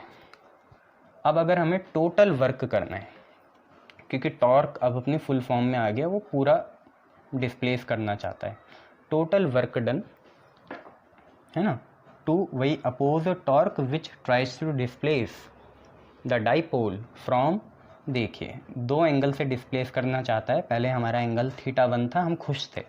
अब वो चाहता है थीटा 1 से कितना हो जाए, थीटा 2 हो जाए। तो हमें भी थीटा 1 से थीटा 2 ही काम करना पड़ेगा, क्योंकि टॉर्क भी वहीं एक्ट कर रहा है। तो टोटल वर्क होगा W, कैसे आएगा, integration of D W. D से इंटीग्रेशन कैंसिल हो जाता है, डी मतलब होता है डिफरेंशिएशन, इंटीग्रेशन आपको पता ही है, डिफरेंशिएशन और इंटीग्रेशन तो 36 जन्मों से दुश्मन है, तो कैंसिल हो जाएंगे। ठीक है, तो W कैसे आएगा, डी डब्ल्यू का इंटीग्रेशन करके, मतलब इसका इंटीग्रेशन करना है। अब अगर इसका इंटीग्रेशन करा तो इस साइड भी क्या लगाना पड़ेगा, इंटीग्रेशन, तो ये होगा पी ई साइन थीटा, और यहाँ पे कितना आएगा, D theta. Okay, D theta आएगा, और लिमिट लगेगी थीटा 1 से लेकर कितना, थीटा 2। बच्चों P सेम है, डायपोल तो चेंज नहीं हुआ ना, उसके लेंथ लूंथ चेंज नहीं हुई, चार्ज सेम है, तो P बाहर आया, और इलेक्ट्रिक फील्ड भी यूनिफॉर्म है, तो ये भी बाहर आई। और सिर्फ हमें इंटीग्रेशन करना है साइन थीटा डी थीटा का। देखो बायो वालों को परेशानी होगी, इसलिए मैं बोलता हूँ, ये याद रखा करो। पिछली क्लास में भी, मतलब पिछले साल भी मैंने 2500 बार बताया है कि साइन का इंटीग्रेशन होता है माइनस कॉस। तो पी ई लिखा, साइन का इंटीग्रेशन हुआ कितना, माइनस कॉस थीटा। अब इंटीग्रेशन का काम ख़त्म हो गया, तो डी थीटा भी गया और ये साइन भी गया। अब बस हम पे बचे लिमिट्स, थीटा 1 से थीटा 2। माइनस को आप बाहर भेज दीजिए, माइनस को आप बाहर भेज दीजिए, तो आप पे आया W is minus P E, और आप पे बचा कॉस थीटा, और यहाँ पे थीटा 1 से लेकर थीटा 2। याद आया, upper limit minus lower limit. एक बार थीटा की जगह कितना डालेंगे, थीटा 2, और एक बार थीटा की जगह कितना डालेंगे, थीटा 1। ठीक है, upper limit minus lower limit, ये वर्क आ गया। और यही वर्क स्टोर्ड होगा in form of potential energy, जो कि आपकी कितनी होती है, U होती है। तो आपका U का फॉर्मूला क्या आ गया, minus P E cos theta 2 minus cos theta 1, ये आप पे आ गया। ठीक है, पर बुक में ऐसा दिया नहीं रहता, बुक में ऐसा दिया नहीं रहता। बुक में कैसा दिया रहता है, तो बुक में हमेशा स्टार्ट करते हैं कैसे, थीटा 2 को नोट लिख लेना, थीटा 2 को तो वो 90 मानते हैं, थीटा 2 को वो कितना मानते हैं, 90 मानते हैं, और थीटा 1 को वो मानते हैं जीरो नहीं, थीटा मानते हैं। थीटा 2 को 90 मानेंगे, थीटा 1 को थीटा मानेंगे। क्यों मानते हैं, आगे बढ़ेंगे, अभी लेटेस्ट अभी ही बढ़ेंगे, चिंता मत करो। तो U की वैल्यू क्या हुई, minus P E cos theta 2 की जगह 90, और माइनस कॉस थीटा 1 की जगह थीटा। कॉस 90 आपका हो जाता है 0, कॉस 90 0, तो अंदर से आया सिर्फ कितना, माइनस कॉस थीटा, है ना, कॉस 90 आपका 0 हो गया। ठीक है, अच्छा इसके बाद, ठीक है, माइनस बाहर आया, ठीक है। मेरे हिसाब से थीटा 1 को 90 रखते हैं, हाँ, थीटा 1 को 90 और थीटा 2 को थीटा, तब सही बैठेगा ये। हाँ, टेंडेंसी आपको इसमें ही दिखाना चाहूँगा मैं, बाद में आपको गुमराह करूँगा तो ठीक नहीं रहता। ठीक है, तो यहीं टेंडेंसी दिखाएंगे। थीटा 2 को हम थीटा रखेंगे, थीटा 2 को हमने रखा थीटा, तो ये बना कॉस थीटा, और इसको रखेंगे 90, कॉस 90, तो oh sorry minus P E cos theta 2 की जगह थीटा, और थीटा 1 की जगह 90, ये कॉस 90 आपका होगा 0, तो आप पे अंदर से आएगा minus P E cos theta, क्योंकि ये तो 0 हो गया, तो माइनस 0 से कोई फ़र्क नहीं पड़ता। और जब भी कॉस आता है, आपको मैंने अभी बताया था कितना आता है, डॉट आता है, और डॉट में कोई कंपल्शन नहीं होता है कि आपको किसको आगे रखना है, आप किसी को भी रख सकते हैं। तो पोटेंशियल एनर्जी का फॉर्मूला आया माइनस पी डॉट ई। ठीक है, नेगेटिव यहाँ क्या इंडिकेट कर रहा है, नेगेटिव ये इंडिकेट कर रहा है कि इसकी टेंडेंसी टॉर्क के अपोजिट होगी, तो नेगेटिव बता रहा है इसका एक्शन अपोजिट टू टॉर्क होगा, इसीलिए ये पैदा हुआ, क्योंकि इसे टॉर्क को क्या करना है, अपोज करना है। टॉर्क ईविल है, ये गुड है। ठीक है, तो आज के लिए इतना काफ़ी है, थैंक यू। Good evening. जैसे कि हमने पिछली क्लास में 2-3 चीज़ें देखी, क्या क्या हैं वो चीज़ें? हमने इलेक्ट्रिक डाइपोल के डाइपोल मोमेंट के बारे में पिछली क्लास में पढ़ा था। फिर उसके बाद हमने इलेक्ट्रिक डाइपोल की जो इलेक्ट्रिक फील्ड इंटेंसिटी होती है, एक्सियल लाइन और इक्वाटोरियल लाइन, उसके बारे में पढ़ा। देन उसके बाद हमने टॉर्क के बारे में पढ़ा एंड देन उसके बाद हमने किसके बारे में पढ़ा? पोटेंशियल एनर्जी के बारे में पढ़ा। तो एक बार समझ लेते हैं क्या क्या करा। देखिए हमारे फॉर्मूले क्या क्या लगे। एक तो सबसे पहले हमने डाइपोल मोमेंट का पढ़ा, जो P होता है क्या होता है? Q इंटू कितना? 2A, ठीक है, ये डाइपोल मोमेंट होता है। फिर हमने इलेक्ट्रिक फील्ड इंटेंसिटी निकाली डाइपोल के लिए एक्सियल लाइन में, कितनी आई थी? 2, यही वाला dipole moment P upon 4 pi epsilon not R cube. R cube कब आता है? जब हम डाइपोल को बहुत छोटा मानते हैं। इसके बाद तीसरा हमने E इक्वाटोरियल पढ़ा, जो कि था P upon 4 pi epsilon not और यहाँ पे R क्यूब। इसके बाद चौथी चीज़ हमने पढ़ी टॉर्क। टॉर्क कितना होता है? P क्रॉस E होता है। क्रॉस हटता है तो साइन आएगा, तो PE साइन थीटा। ये पांचवी चीज़ हमने ये पढ़ी टॉर्क के बाद पोटेंशियल एनर्जी, जिसे U से डिनोट करते हैं, वो होती है माइनस P डॉट E का वेक्टर, और जब डॉट हटता है तो कितना आता है? Cos theta. तो ये आ गया माइनस PE कॉस थीटा। इतने सारे हमने फॉर्मूले पढ़े, ठीक है।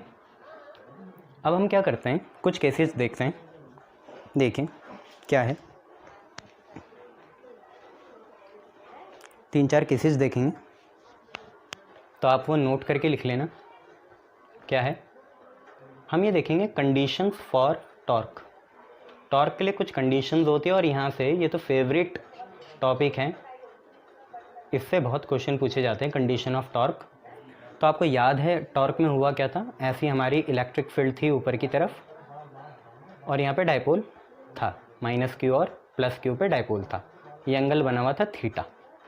चलिए, तो कंडीशंस में सबसे पहले आएगा, आपको फार्मूला याद रखना है, टॉर्क का होता है PE साइन थीटा। तो सबसे पहले आएगा स्टेबल इक्विलिब्रियम। स्टेबल इक्विलिब्रियम, देखिए इक्विलिब्रियम मतलब क्या हो गया? यहाँ पे हम बात कर रहे हैं एंगुलर या रोटेशनल इक्विलिब्रियम की। इक्विलिब्रियम मतलब क्या है? टॉर्क कितना आना? 0 आना। पर टॉर्क 2 कंडीशन में 0 आ सकता है। पहली है स्टेबल इक्विलिब्रियम और दूसरी है अनस्टेबल इक्विलिब्रियम। अनस्टेबल इक्विलिब्रियम, इसमें भी टॉर्क कितना आएगा? 0 आएगा, क्योंकि जहाँ भी इक्विलिब्रियम आएगा वहाँ पे टॉर्क कितना होगा? 0 होगा। तो स्टेबल इक्विलिब्रियम और दूसरा है अनस्टेबल इक्विलिब्रियम। तीसरी चीज़ है आपकी मैक्सिमम टॉर्क। और टॉर्क जब मैक्सिमम कब होगा?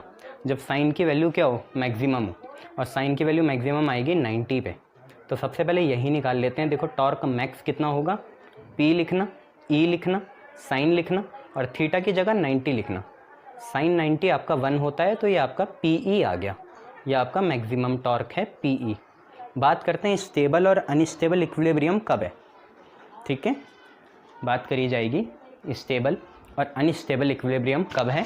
1 मार्क्स में ये पूछ लिया जाता है डायरेक्टली, कॉम्पिटिशन्स में भी और बोर्ड में भी, ठीक है। तो स्टेबल इक्विलिब्रियम और अनस्टेबल इक्विलिब्रियम की हमें बातें करनी है। तो देखिए इक्विलिब्रियम क्या है, इसमें टॉर्क ना लगे। देखिए टॉर्क ना लगने के लिए हमें थीटा एंगल कुछ ऐसे रखना पड़ेगा कि साइन की वैल्यू वहाँ पे कितनी आई? 0 आए। क्योंकि अगर साइन की वैल्यू 0 आ जाए, है ना, साइन मतलब इस पूरे ट्रिग्नोमेट्री की वैल्यू अगर 0 आ जाए तो टॉर्क भी कितना हो जाएगा? 0 हो जाएगा। तो कोई टॉर्क नहीं लगेगा, कोई टर्निंग इफेक्ट पैदा नहीं होगा, और हमें फिर अपोज भी नहीं करना, हमें मतलब डाइपोल को। तो स्टेबल इक्विलिब्रियम देखो, सबसे पहले थीटा की वैल्यू कितनी होगी? 0 होगी। अब ज़रा समझो इसे, थीटा की वैल्यू 0 मतलब ये ऐसे है। अब ऐसे हो जाए, ऐसे ऐसे ऐसे हो जाए, इसका मतलब देखो अब सीधा आ गया इलेक्ट्रिक फील्ड के क्या? पैरेलल। हमारा जो डाइपोल है वो इलेक्ट्रिक फील्ड के क्या आ गया? पैरेलल आ गया। जैसे थीटा एंगल 0 होगा तो डाइपोल जो होगा इलेक्ट्रिक फील्ड के क्या होगा? पैरेलल होगा। और डाइपोल की डायरेक्शन कहाँ से पता चलती है? डाइपोल मोमेंट से। तो इसका मतलब P डायपोल मोमेंट और ई जो होने चाहिए आपस में क्या आने चाहिए, पैरेलल आने चाहिए। तो पैरेलल आने के लिए इसको हमने कैसे घुमाया, आप खुद देखो, ऐसे घुमा रहे हैं, ऐसे ऐसे ऐसे। कौन सा है ये डायरेक्शन, क्लॉकवाइज या एंटी क्लॉकवाइज? तो आपको दिख रहा है ये एंटी क्लॉकवाइज है, घड़ी से उल्टा चल रहे हैं। तो एंटी क्लॉकवाइज जब हम एंटी क्लॉकवाइज जब हम डायपोल को ऐसा घुमा देंगे कि अब इलेक्ट्रिक फील्ड और डायपोल जो हैं एक दूसरे के अलॉन्ग हो जाएं, मतलब पैरेलल हो जाएं, तो थीटा एंगल 0 होगा, टॉर्क 0 आएगा और डायपोल मोमेंट इलेक्ट्रिक फील्ड के क्या हो जाएगा, पैरेलल हो जाएगा। इसे हम स्टेबल इक्विलिब्रियम कहते हैं। बेटा इसका एक और तरीका है करने का। अब देखिए कर कैसे सकते हैं। मान लो ये 0 पे आ गया और 0 के बाद देखो जो ये मार्कर की टिप है इसे मैं हेड मान रहा हूँ डायपोल का, और जो ये है कैप इसे मैं टेल मान रहा हूँ। ये टिप क्या है, हेड, नीचे वाला क्या है, टेल। अब इसे पूरा घुमा दिया ऐसे, पूरा मैंने हेड जहाँ था वहाँ अब टेल आ गई और टेल जहाँ थी वहाँ अब हेड आ गया। तो मैंने पूरा 180 डिग्री घुमा दिया। अब अगर हम 180 डिग्री भी देखें, थीटा की वैल्यू अगर हम 180 डिग्री भी देखें तो साइन 180 दोबारा 0 होता है, साइन 0 भी 0 होता है, साइन 180 भी 0 होता है। पर यहाँ अब डायपोल मोमेंट क्या हुआ, क्योंकि भाई जहाँ पहले सर था अब वहाँ पैर है, और जहाँ पहले पैर था अब वहाँ सर है। इसका मतलब डायपोल मोमेंट पूरा घूम गया। मतलब अब इलेक्ट्रिक फील्ड ऊपर है तो डायपोल मोमेंट नीचे है, और अगर कभी इलेक्ट्रिक फील्ड नीचे हो जाएगा अनस्टेबल में तो डायपोल मोमेंट ऊपर आएगा। तो मतलब ये एंटी पैरेलल हो गए, थीटा एंगल 180 हो गया और डायपोल मोमेंट या डायपोल और इलेक्ट्रिक फील्ड क्या हो गए, एंटी पैरेलल हो गए। अब ऐसा करने के लिए देखिए हमने जब ये 0 पे आ गया था, इसके बाद हमें इसे, क्योंकि ये चीज़ एंटी क्लॉकवाइज हो गई तो इसे हमें क्लॉक ही घुमाना पड़ेगा। ऐसे ज़्यादा मेहनत करके ले जाएंगे, ऐसे ऑब्ट्यूज एंगल बना के ले जाएंगे, ठीक है।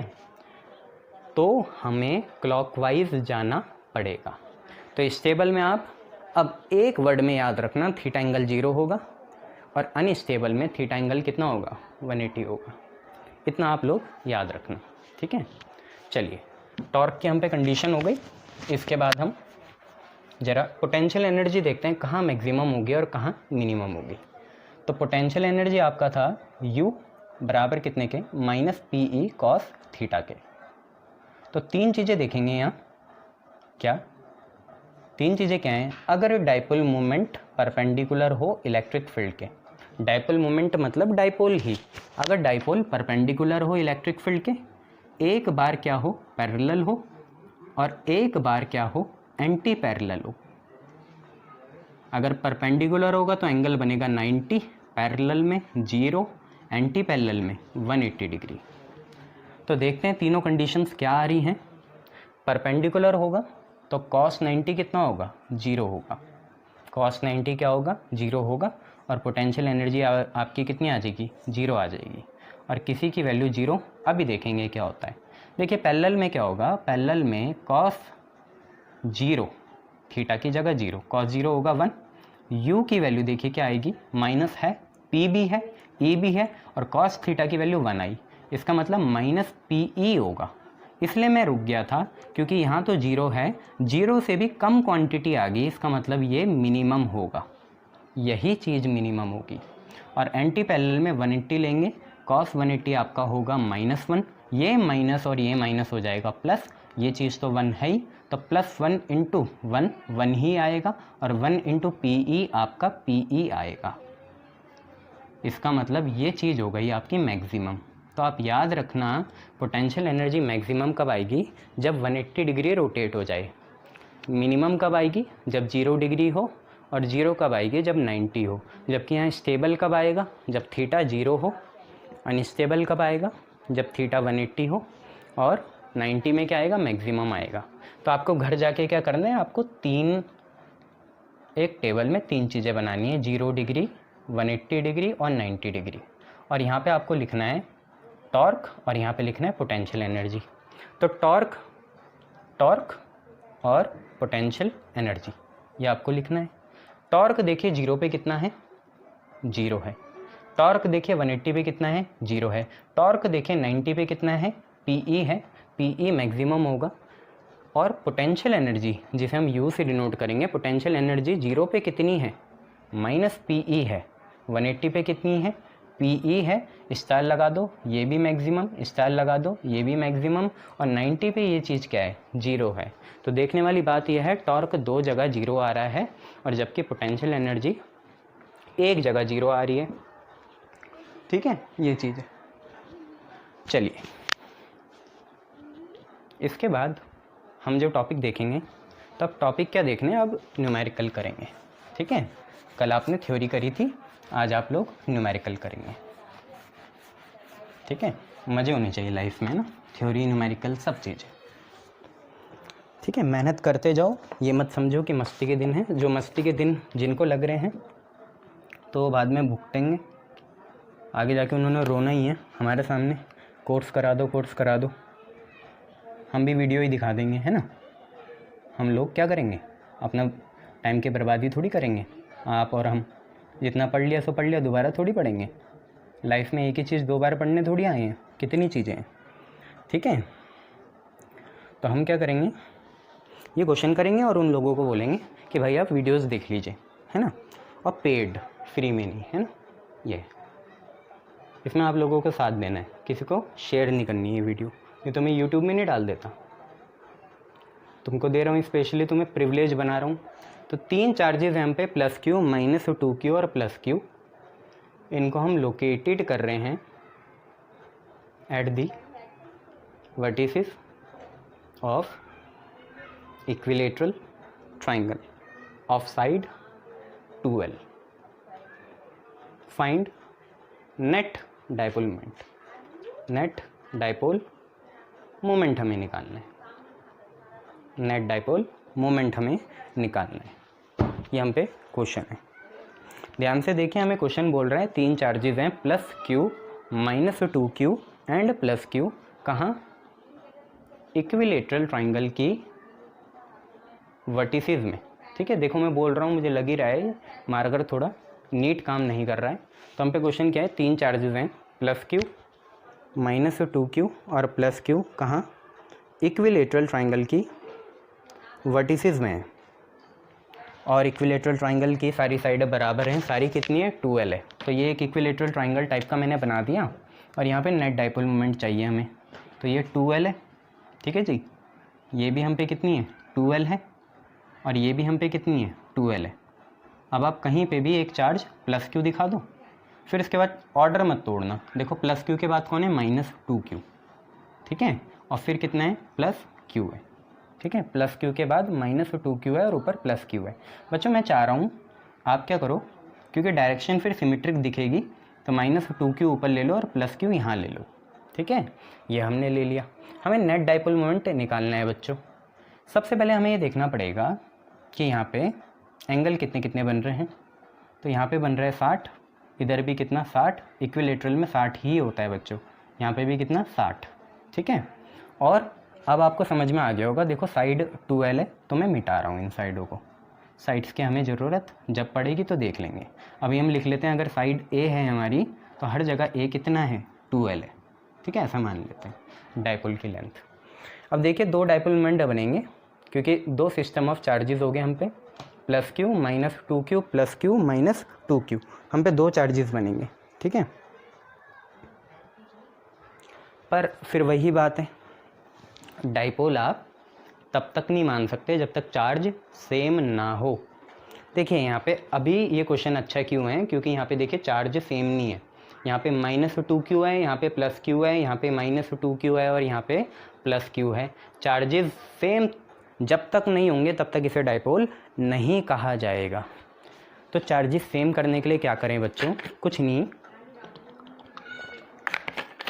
-2q को 2 इक्वल पार्ट में तोड़ दो।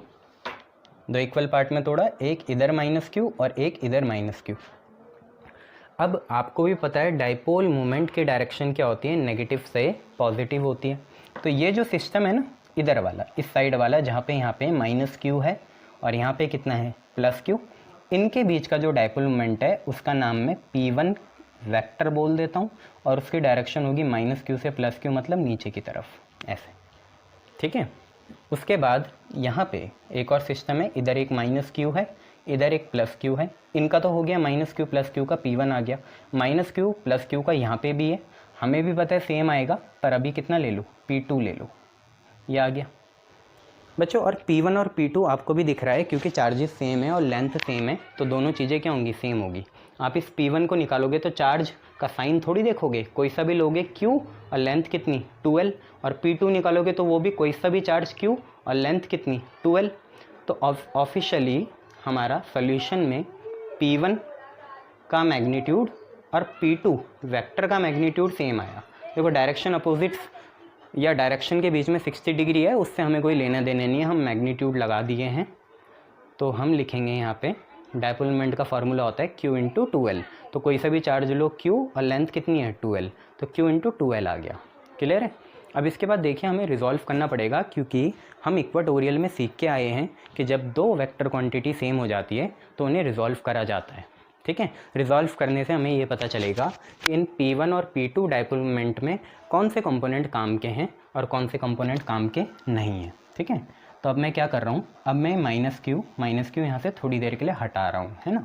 कॉपी पेन लेके बैठा करो, करे करो इसे, है ना। अब देखिए हमने क्या करा, इन्हें रिजॉल्व करना है। कैसे रिजॉल्व करेंगे, तो एक लाइन तो मैंने बना दी ऐसे, एक लाइन बना दी ऐसे, एक लाइन बना दी ऐसे, एक लाइन बना दी नीचे। ठीक है, अब आप ये बताइए मुझे, हाँ आप ये बताइए मुझे, अगर मैं इस 60 को काट दूं तो एक हिसाब से ये एंगल बाइसेक्टर है। ठीक है, और अगर ये एंगल बाइसेक्टर होगा तो ये 60 को दो इक्वल एंगल में काटेगा, तो इधर भी 30 डिग्री और इधर भी कितना आएगा 30 डिग्री आएगा। ठीक है, 30 और 30 डिग्री आ गया। अब देखिए ये जो P1 है, ये जो P1 है, ये जो P1 है, इस P1 को अगर मैं एंगल की तरफ ले गया, इस P1 के लिए एंगल कितना है 30, तो इस P1 को अगर मैं एंगल की तरफ ले गया तो ये जो नीचे वाली चीज़ होगी, ये चीज़ ये कितनी होगी, तो ये चीज़ होगी आपकी P1 cos 30, P1 cos 30। ये जो P1 है इसे मैं नीचे ले गया, ये जो P1 है इसे मैं नीचे ले गया, एंगल की तरफ ले गया, तो ये लाइन कितनी होगी P1 cos 30। और अगर इसका एरो नीचे है तो इसका भी कहाँ आएगा, नीचे। अब इस लाइन के परपेंडिकुलर कौन सी लाइन है, ये वाली। इस लाइन के परपेंडिकुलर कौन सी लाइन है, ये वाली। और इसका एरो सामने आगे की तरफ, क्योंकि ये आगे तो ये नीचे, और ये वाली चीज़ हो जाएगी P1 sin 30, क्योंकि अगर ये cos तो ये sin। सेम यहाँ पे P2 है ना, तो P2 को अगर नीचे ले गए, नीचे ले गए इस वाले एंगल की तरफ, इसका तो ये एंगल है, इस P2 के लिए ये एंगल है, तो यहाँ पे जो ये चीज़ आएगी, इस चीज़ को मैं यहाँ लिख रहा हूँ, ये चीज़ कितनी आएगी P2 cos 30 आएगी, क्योंकि ये नीचे तो ये भी कहाँ नीचे, तो P1 cos 30 भी नीचे और P2 cos 30 भी कहाँ नीचे। और इस लाइन के परपेंडिकुलर कहाँ लाइन है, एक तो ये रही या वो होगी, तो मैं अभी के लिए वहाँ लिख रहा हूँ और अभी रीज़न बताऊँगा। अगर ये cos तो ये sin, तो ये होगी P2 sin 30। ठीक है, अब आप पूछोगे सर वहाँ क्यों बनाई, तो देखिए इसका एरो एक नीचे, एक ऐसे, एक नीचे, एक ऐसे, तो एक आगे, एक नीचे, एक ऐसे, तो एक आगे, एक नीचे, एक ऐसे, तो एक आगे। ठीक है, इसका इधर था तो इधर बना, इसका इधर था तो इधर बना। बच्चों अगर P1 P2 सेम है तो P1 P2 के sin 30 वाले कंपोनेंट भी क्या होंगे, सेम होंगे। जैसे पहले करा था साइन वाले काटे थे, आज भी काट देंगे, क्योंकि ये दोनों कैसे हैं, इक्वल एंड अपोजिट हैं, तो ये दोनों क्या हो गए, कैंसिल हो गए। आई बात समझ में। P1 sin theta and P2 sin theta, क्योंकि P1 30 हो गए नहीं, चलो 30 लिखो। P1 sin 30 and P2 sin 30 equal और अपोजिट है, इक्वल एंड अपोजिट है, तो एक दूसरे को क्या करेंगे, कैंसिल करेंगे। तो जो बेटा आपका नेट डायपोल मोमेंट बनेगा ना, वो दो की वजह से बनेगा, और वो दोनों कौन है, एक है P1 cos 30 जो नीचे की तरफ है, और P2 cos 30 भी कहाँ है, नीचे की तरफ है बच्चों, इसलिए ये जुड़ जाएंगे। इनके बीच में 180 था तो ये दोनों कैंसिल हो गए, इनके बीच में क्योंकि दोनों ही नीचे जा रहे हैं तो 0 डिग्री होगा। ठीक है, तो बचे क्या, एक तो बचा P1 का कितना cos 30 और एक P2 का cos 30। सर ऐड क्यों कर दिया, क्योंकि बेटा बीच में कितना एंगल है, 0 जब भी होता है तो क्या करते हैं, ऐड।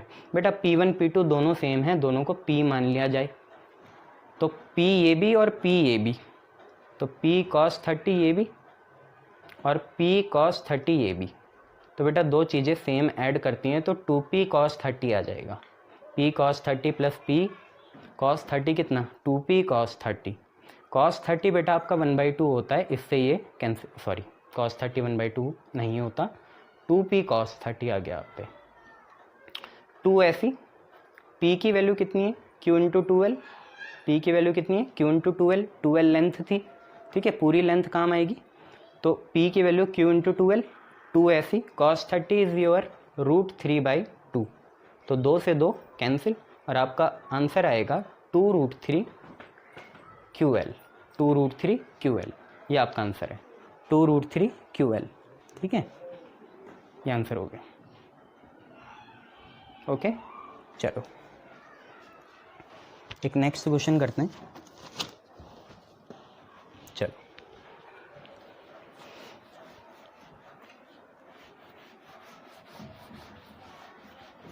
नेक्स्ट क्वेश्चन देखो हम पे क्या है।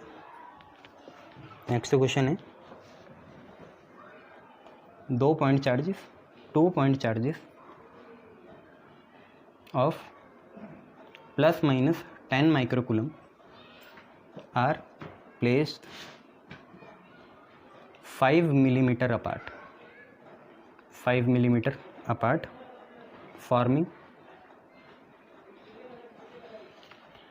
an इलेक्ट्रिक डाइपोल, एक इलेक्ट्रिक डाइपोल फॉर्म कर दे। Find electric field at a distance of 15 centimetre at पहला एक्सियल दूसरा इक्वेटोरियल। आपका यहाँ पे ये भी पता चल जाएगा कि आपको दोनों डेरिवेशंस कितनी आई, ठीक है, तो सिंपल सी बात है ये। देखिए आपसे क्वेश्चन क्या कह रहा है, आपसे क्वेश्चन बोल रहा है 2 पॉइंट चार्जेस हैं ±10 माइक्रोकूलम के और उनको 5 मिलीमीटर की डिस्टेंस में रखा गया है। अगर हम किसी चार्ज को, एक है 10 माइक्रोकूलम, यहाँ पे माइनस का देखो आदर डालो माइनस की, और एक है यहाँ पे +10 माइक्रोकूलम, इनको हम एक छोटी सी डिस्टेंस देखो मिलीमीटर में है, और मिली मतलब 10⁻³ मीटर, तो 5 मिलीमीटर मतलब 5 × 10⁻³ मीटर, 5 मिली मतलब 10⁻³ मीटर। अगर ऐसे में रखेंगे इन्हें तो ये डाइपोल ही बनेगा। आपसे बोला ये चीज़, इसके बाद उन्होंने बोला डाइपोल बन गया, ठीक है भाई। इलेक्ट्रिक फील्ड निकालनी है आपको 15 सेंटीमीटर डिस्टेंस में, मतलब ये पी पॉइंट की दूरी है जो हम वहाँ डेरिवेशन में करते थे, एक बार एक्सियल एक बार इक्वेटोरियल, एक बार एक्सियल और एक बार इक्वेटोरियल। तो बेटा जो पी पॉइंट की दूरी होती है उसे हम डेरिवेशन में आर लिया करते थे, तो आज आर हमारा 15 सेंटीमीटर है, और सेंटीमीटर मतलब होता है 10⁻² मीटर, मिली मतलब 10⁻³ सेंटी मतलब 10⁻² और माइक्रो मतलब 10⁻⁻6। तो आर आप पे आ गया। अब अगर आपको फॉर्मूले याद हैं तो ई एक्सियल आपका कितना होता है बच्चों, ई एक्सियल होता है आपका 2p/4πε0 r³, ठीक है।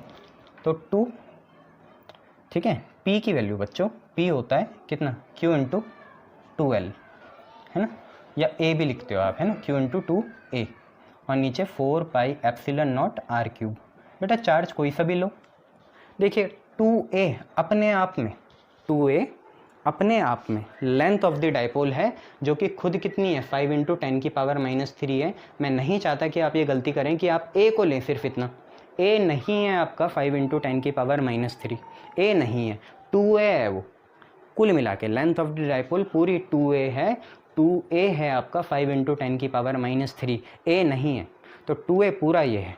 तो 2 मिल गया, q मिल गया, 2a मिल गया, 4πε0 की वैल्यू आपको याद होती है, r भी आपको दे रखा है, तो यहाँ पे लिखा 2, q की वैल्यू कितनी, देखो माइक्रोकूलम है ना, तो कोई सा भी लेंगे 10, और q आपका 10 माइक्रोकूलम है, तो माइक्रो के लिए लगेगा 10⁻⁻6, ये पूरा आपका चार्ज है 10 × 10⁻⁻6, और 2a आपका पूरा कितना है 5 × 10⁻⁻3, ठीक है।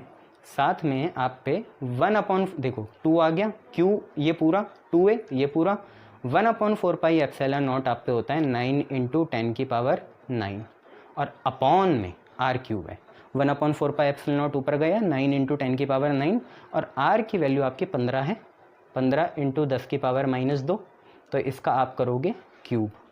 ठीक है, 15 × 10⁻−2 का आप लोग क्या करोगे, क्यूब। तो देखिए आपका ई एक्सियल कितना आया, ई एक्सियल आपका कितना आया बच्चे, ई एक्सियल आपका आया, देखिए 5 2 जा 10, ठीक है, और यहाँ पे 9 है, तो 9 लिखा × ध्यान से देखिए 9 यूज़ कर लिया। अब देखिए 5 2 जा कितना हुआ, 10 हुआ, 10 और 10 की पावर 1 कितना, ये 10 और ये 10 की पावर 1 कितना, ये 10 और ये 10 की पावर 1, 10 की पावर 2, ये 10 और ये 10 कितना, 10 की पावर 2, 10 की पावर 2 और ये 10 की पावर 9 कितना, 10 की पावर 11, 10 की पावर 9 और ये जो 10 और ये जो 10 है, तो 9 10 11, 10 की पावर 11 और 10 की पावर -6 और -3 बेटा मल्टीप्लाई नहीं होंगी, ऐड होंगी, बेस सेम पावर ऐड होती है, तो -6 -3 कितना आया, -9 आया। तो ऊपर पूरा सॉल्व हो गया, आप एक बार देख लेना। नीचे देखिए 15 का क्यूब है, 15 का क्या है, क्यूब, ऐसे। और देखिए और क्या है, 10 की पावर -2 × 3 इंटू है वो, 10 की पावर -6 आ गया। देखिए 3 3 जा 9, 3 5 जा 15, 3 3 जा 9, 3 5 जा 15, तो 3 बचा। अब नीचे देखिए 15 15 जा क्या होता है, 2 2 5 और यहाँ पे है 5। अब देखिए 9 और 2, 11 - 9 कितना बचेगा, 2, 10 की पावर 2 बचेगा, 11 - 9 2 बचेगा, और -6 ऊपर जाके हो जाएगा +6, -6 ऊपर जाके कितना हो जाएगा, +6। तो आप पे कुल मिला के बचा 3/225 × 5 और 10 की पावर 8, 10 की पावर 8। बच्चों इसे कैलकुलेट करना,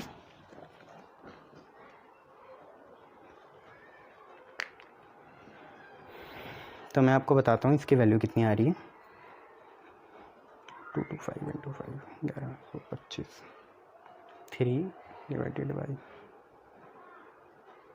1125 बेटा आपकी आ रही है 0.0026।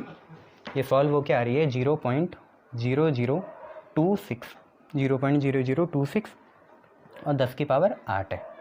ठीक है, तो बच्चे आप इन पावर को यूज़ करो। देखो पावर को कैसे यूज़ करोगे, हमें 26 चाहिए, तो ये कितनी पावर है, 4, तो 4 जीरो क्या कर दो, कम कर दो, तो आप पे बचेगा 26, और यहाँ से 4 पावर कम हुई क्योंकि आपने 4 जीरो को यूज़ करना है। इन 4 जीरो को यूज़ करोगे, छोटी है ना ये वैल्यू, तो 4 जीरो को यूज़ करोगे तो यहाँ 4 पावर कम हो जाएगी, तो 26 × 10 की पावर 4 यूनिट इलेक्ट्रिक फील्ड की फोर्स अपॉन चार्ज, तो न्यूटन पर कूलम। 26 × 10 की पावर 4 न्यूटन पर कूलम। बेटा दूसरी चीज़ आपको निकालनी नहीं है, तभी मैं बोल रहा था डेरिवेशन याद करो। ई इक्वाटोरियल, क्या आपको याद है ये चीज़ कि हमने कहीं तो पढ़ा था कि ई एक्सियल अपॉन ई इक्वाटोरियल होता है 2:1, 2:1। आज हमें ई इक्वाटोरियल चाहिए, तो ई इक्वाटोरियल ऊपर गया, 2 आया नीचे, तो ई इक्वाटोरियल की वैल्यू क्या होगी, ई इक्वाटोरियल की वैल्यू होगी ई एक्सियल बाय 2, ई एक्सियल बाय 2, और ई एक्सियल आपका है 26 × 10 की पावर 4, और इसका कर देंगे आधा, तो 26/2 13 आएगा, तो 13 × 10 की पावर 4 न्यूटन पर कूलम आपका ई इक्वाटोरियल आ गया। ओके, ये 13 × 10 की पावर 4 आपका कितना आ गया, ई इक्वाटोरियल आ गया। ठीक है, ये क्वेश्चन ऐसे करना था।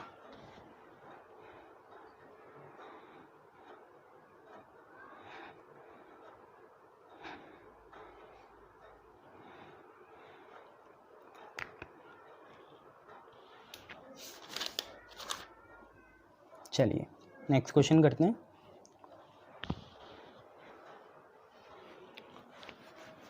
देखिए नेक्स्ट क्वेश्चन आप पे क्या है, नेक्स्ट क्वेश्चन आप पे है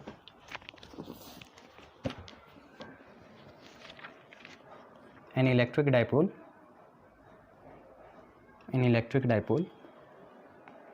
of moment 4 × 10⁻⁹ कूलम मीटर। भाई यूनिट क्या होती है, कूलम मीटर, और डाइपोल मोमेंट एक कैसी क्वांटिटी है, वेक्टर क्वांटिटी है। ठीक है, तो आप पे क्वेश्चन है an electric dipole of moment 4 × 10⁻⁹ coulomb metre is aligned at 30 degree with respect to electric field. 30 degree है ये इलेक्ट्रिक फील्ड के साथ, इन दोनों के बीच का एंगल कितना है, डायपोल मोमेंट और इसके बीच का 30 डिग्री है, और इलेक्ट्रिक फील्ड की वैल्यू है आपकी 5 × 10⁻⁴ न्यूटन पर कूलम। ठीक है, तो आपको एक तो निकालना है बेटा नेट फोर्स और एक निकालना है आपको नेट टॉर्क। टॉर्क तो एक ही होता है। तो बेटा देखो, पहली बात है कि इलेक्ट्रिक फील्ड आपको दे दी ना, तो मतलब गिवन है। गिवन मतलब फिक्स मतलब यूनिफॉर्म या कांस्टेंट। तो आपको याद होगा जब भी यूनिफॉर्म इलेक्ट्रिक फील्ड होती है तो नेट फोर्स कितना आता है, 0 आता है। जब भी यूनिफॉर्म इलेक्ट्रिक फील्ड होगी मतलब हर दो पॉइंट पे, फील्ड के 2 पॉइंट पे इलेक्ट्रिक फील्ड क्या होगी, सेम होगी, तो आपका नेट फोर्स कितना आएगा, 0 आएगा। ठीक है, नेट फोर्स 0 आ गया। टॉर्क हम निकाल लेंगे बच्चे। टॉर्क का फॉर्मूला होता है PE sin थीटा। देखिए P होता है Q × 2A, उसकी भी ज़रूरत नहीं है बेटा, P दे रखा है। देखो डायपोल मोमेंट, आप हमेशा अपना दाव खेले करो किस पे, डायमेंशन पे। और डायमेंशन कैसे याद होंगे, फार्मूले से। तो डायपोल मोमेंट का फार्मूला होता है कितना, Q × 2A। Q होता है कूलम, 2A होता है मीटर, और इलेक्ट्रिक फील्ड होता है फोर्स अपॉन चार्ज, तो न्यूटन पर कूलम। तो P की वैल्यू आपको दे रखी है 4 × 10⁻⁹ E की वैल्यू आपको दे रखी है 5 × 10⁴ लिखा साइन, और थीटा की वैल्यू आपको दे रखी है 30 डिग्री। बेटा 5 4 जा 20, -9 और +4 -4